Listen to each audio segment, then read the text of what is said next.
Você foi escolhido pelo próprio Messias, caminhou ao lado dele, ouviu parábolas, viu milagres, sentiu o cheiro do pão multiplicado e o tremor da terra quando ele falava.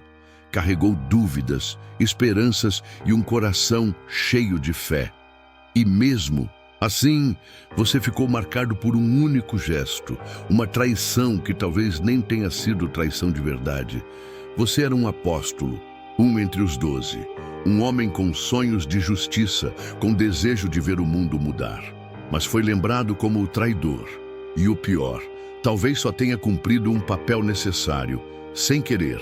Seu nome era Judas Iscariotes. E tudo o que as pessoas sabem sobre você é um beijo. Mas antes disso, havia jornadas a pé sob o sol da Galileia, noites dormidas sob o mesmo teto que Jesus, partilhas sinceras entre homens que acreditavam estar construindo algo eterno. Você acreditava nele, mas também acreditava que ele era o libertador político que muitos esperavam. Você queria um reino que derrubasse impérios. Esperava por um líder que usasse o fogo divino para esmagar a tirania de César. Mas ele falava de outra guerra, uma que se vencia com perdão, com entrega, com sacrifício, e isso confundia. Enquanto os outros apóstolos esperavam com fé cega, você começava a questionar. Não porque não acreditava, mas porque acreditava demais. Queria ver logo o cumprimento das promessas. A salvação não podia esperar. O povo sofria e o Messias hesitava.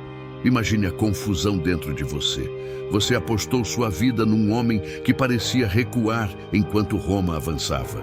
Então, talvez, só talvez, você quis forçar a profecia.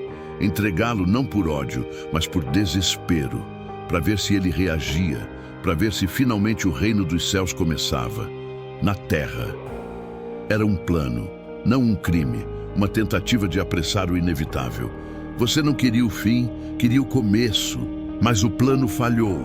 Jesus não resistiu, não se escondeu, não fugiu, não chamou os anjos como poderia. Aceitou. E você?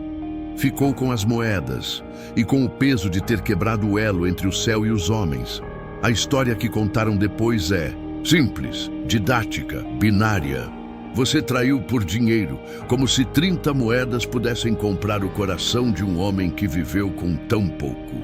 Como se o remorso profundo que você sentiu tivesse surgido por conveniência.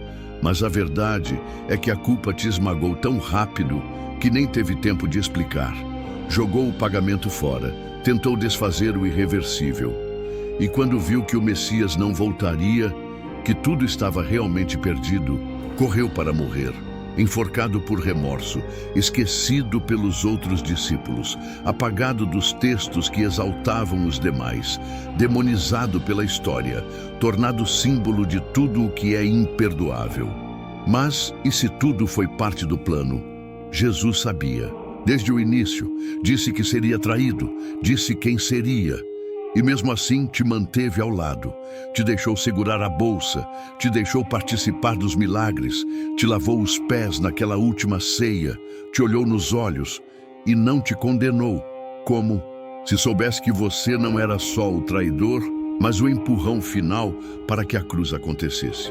Sem Judas não haveria Calvário, sem Calvário não haveria ressurreição. E então, quem traiu quem? Você traiu Jesus?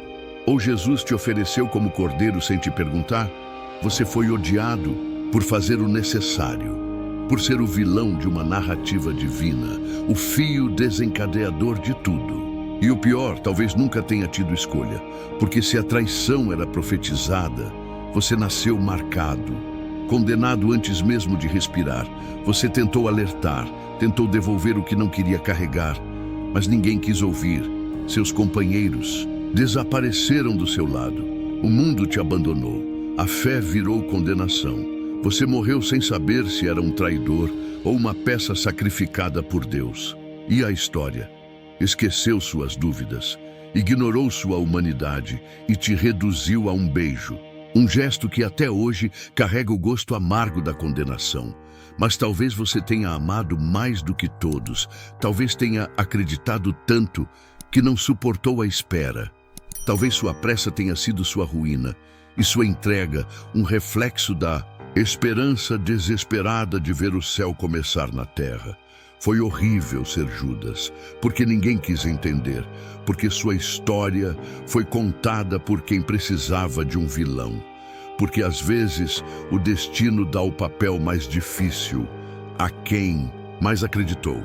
Foi horrível ser o apóstolo que traiu e que talvez tenha salvado a fé, enquanto destruía a si mesmo.